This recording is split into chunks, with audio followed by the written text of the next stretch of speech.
Hi friends, இன்றைக்கி simple and டேஸ்டியாக பாட்டி காலத்து ஸ்வீட் ட்ரெடிஷ்னல் ஸ்வீட்டுன்னு சொல்லுவாங்க. சுழியம் தாங்க பண்ண போகிறோம். வாங்க அதை எப்படி செய்கிறதுன்னு பார்க்கலாம்.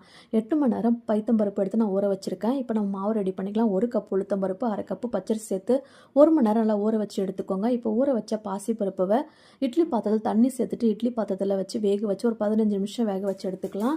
இப்போ நம்ம அரிசியும் உளுந்து நல்லா ஊறி வந்துருச்சு. இப்போ நல்லா நைஸாக அரைச்சி எடுத்துக்கோங்க. அரைச்ச மாவில் 1/4 ஸ்பூன் உப்பு, மஞ்சள் பொடி சேர்த்துக்கோங்க.